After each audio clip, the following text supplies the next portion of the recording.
Baik, terima kasih Bapak Ibu saya ucapkan atas pertanyaannya. Sebelumnya izinkan saya untuk menjawab pertanyaan dari Bapak Ibu.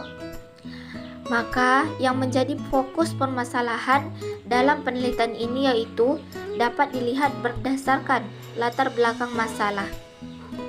Berdasarkan latar belakang masalah, terdapat beberapa permasalahan yang dapat diidentifikasi, yaitu yang pertama, adanya rendahnya motivasi belajar siswa. Yang kedua, kurangnya keterlibatan siswa pada saat melakukan proses belajar mengajar. Yang ketiga, kurangnya hasil belajar yang optimal.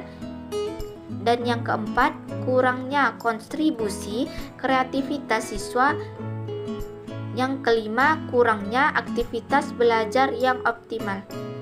Nah, maka dari itu, pada penelitian kali ini, setelah kita kita lihat permasalahan, fokus permasalahan dalam penelitian ini,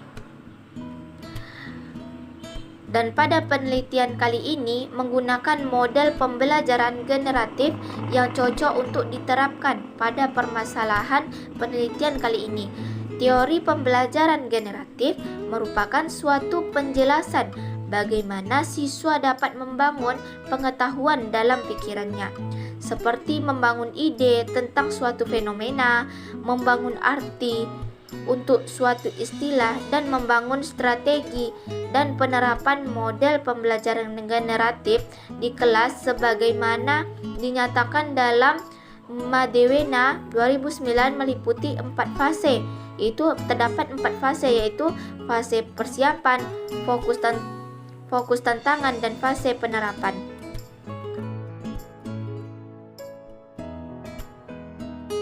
Sebelumnya saya ucapkan terima kasih kepada Bapak Ibu atas pertanyaannya.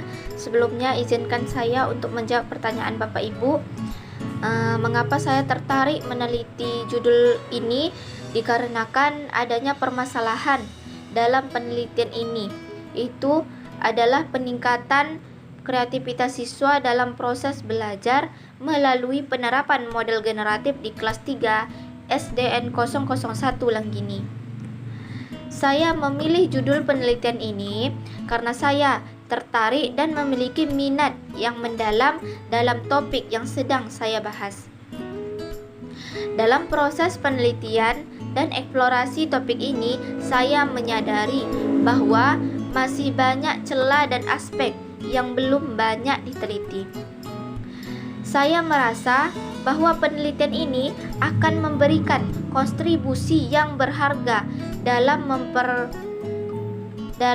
memperluas pemahaman kita tentang subjek ini. Selain itu, saya percaya bahwa hasil penelitian ini dapat memberikan wawasan baru dan relevan bagi komunitas ilmiah dan praktis yang terlibat dalam bidang ini. Dengan demikian, pemilihan judul penelitian ini didasarkan pada kombinasi minat pribadi, kepentingan akademik, dan serta potensi dampak yang dapat dihasilkan nantinya pada peserta didik.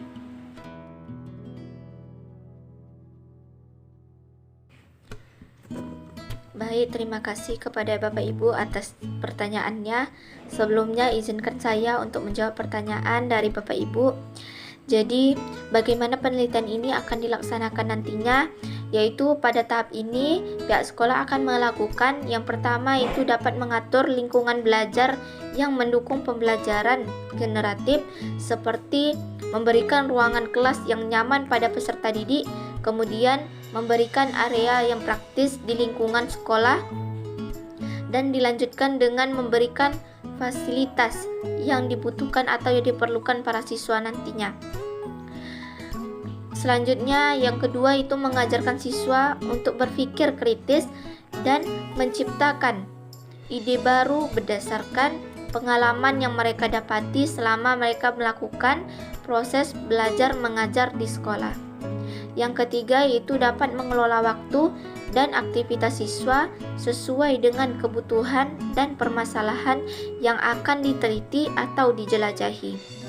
Nah, dengan diterapkannya model pembelajaran generatif ini, harapan dari pihak sekolah bahwa nantinya peserta didik dapat meningkatkan kreativitas belajar praktik, meningkatkan kreativitas peserta didik, dan bagi guru dapat mengembangkan model pembelajaran generatif ini dengan baik dan benar.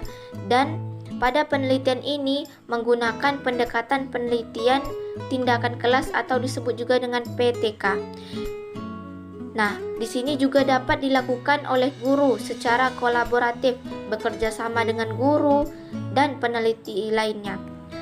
Selanjutnya, pelaksanaan PTK atau penelitian tindakan kelas ini bersifat dinamis, yaitu adanya perubahan berupa strategi, pendekatan, metode atau cara untuk memperoleh hasil yang lebih baik dalam pembelajaran di kelas nantinya.